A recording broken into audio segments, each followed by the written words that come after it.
Let's move on to some of the options here. So you can start out with a general management background. So maybe project management is not something that you're in right now, but if you have an avenue to get into general management, I mean, project management is about dealing with people, and general management is about dealing with people. The two roles are different, but having that general management background is definitely going to be a benefit when you go to apply for some type of a project management position. So that's one way to do it. You can also start as a project lead from the technical side.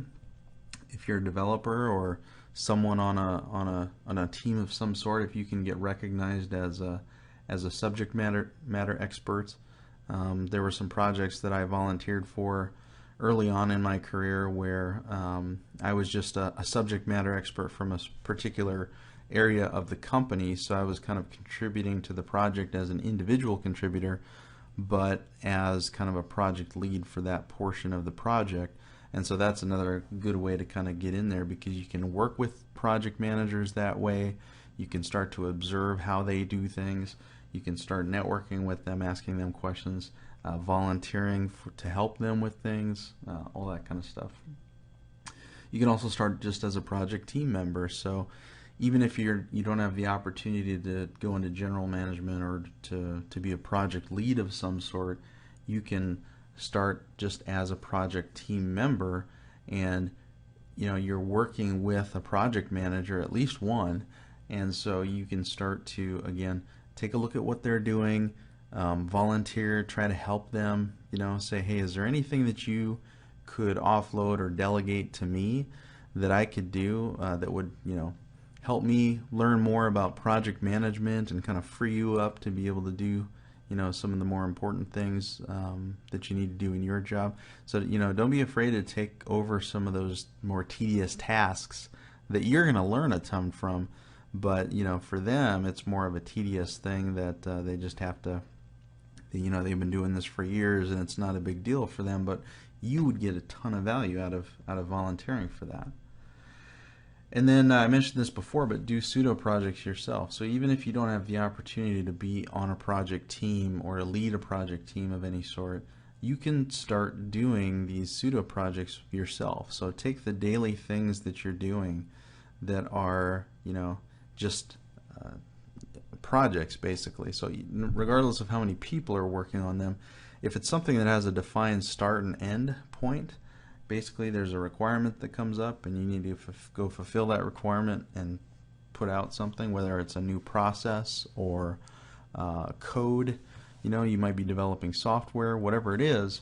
Even if you're doing it by yourself, you can start managing that like a formal project, even though it's a very lean and small formal project. Even if it's just you, that doesn't really matter. You can still get a lot of great experience by doing things like what I described before, putting together a one-page project plan, a one-page project status report type of thing, and starting to just start doing this stuff yourself within your organization. People will be surprised, people will be probably impressed, and you'll learn a lot in the process.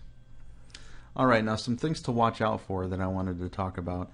A couple things when I start talking about this topic of breaking into project management.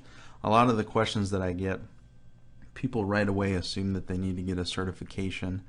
And I just want you to watch out for this, because a lot of the certifications, like the PMP certification, that requires 3 to 5 years of experience managing projects before you go for it. So and really, a certification is a very limited value if you don't have experience. At least that's my take on it.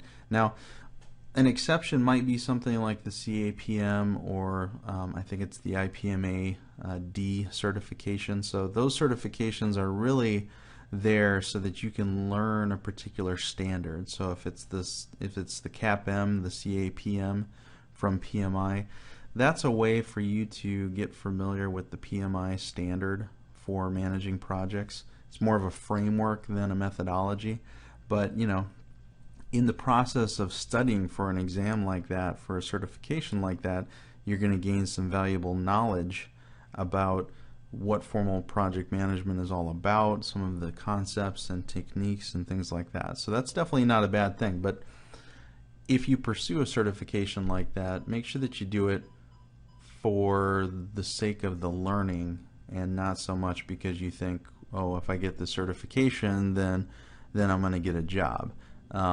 Really, it doesn't work that way, and it shouldn't work that way. When you're a hiring manager, you know, I'm going to take someone who has some experience over someone who's got a certification. And I've interviewed people in the past who had, you know, some whiz-bang certification and just really didn't have the competence or the expertise or the experience that certification should have implied.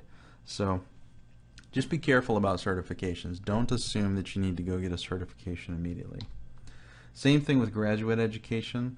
If you don't have experience, if you've got a 4-year degree in anything, that's pretty much what your basic you know, minimum requirements going to be for most project management positions is that 4-year degree. If you don't have experience, I would really try to advise you away from going into a master's program or any other kind of graduate education, because at that point getting experience is the most important thing you can do if you want to be a project manager. Kind of depends on your long-term goals.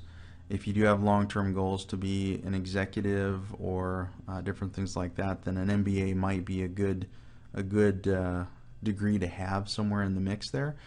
But I would argue that it's better for you to get some of that work experience, and then later on, you know, 5 years from now, you can go back to school and you can get an MBA, going to night classes or something like that. So don't, again, it's kind of like the certification. Just because you've got an advanced degree doesn't mean that for a project management position that that I'm going to hire you or that someone's going to hire you.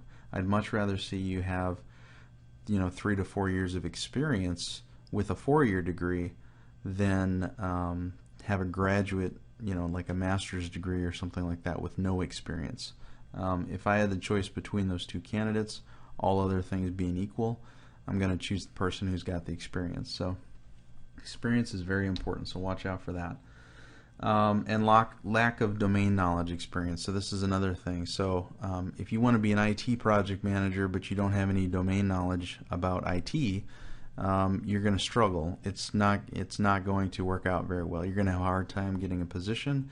And if you do manage to land a job in there and you don't have any domain knowledge, you're really going to struggle. It's really going to be tough for you to manage projects and manage project teams when you don't have any domain experience there.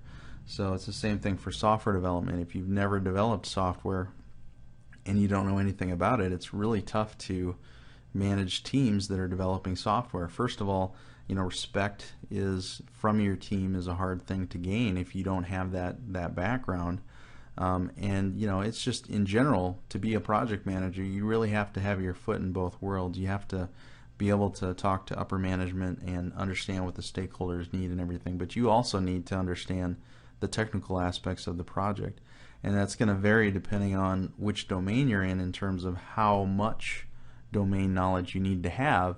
You know, some domains you basically need to have worked that job that your staff are working for like 10 or 20 years before you're going to be able to manage a project in that domain. Other domains, you know, maybe you don't need that much experience. I would say like software development, if you've got, you know, 2, 3, 5 years of experience actually doing software development, you can probably still jump into a project management role at that point. You've got enough experience, you've got enough of a fundamental background to be able to go and make that transition. But if you've never developed software again, then, you know, trying to manage a project of people developing software is going to be really tough. Really tough for you to land the job and really tough for you to succeed at it. And lastly, all of this is just, you know, it's not going to fall in your lap. You need to, I've written some posts and done some videos recently about owning your project management career, and this is very important. You need to own it. This stuff is not going to fall in your lap. You need to go make it happen. Don't expect your boss to, you know, to line things up for you and make opportunities happen for you. It's up to you. So I can't stress that enough. You need to make sure that you're taking ownership of this. Nobody is a better advocate for you than you. So it's up to you in terms of your career. If you want to succeed, if you want to go do something, you got to go grab it by the horns and go make it happen.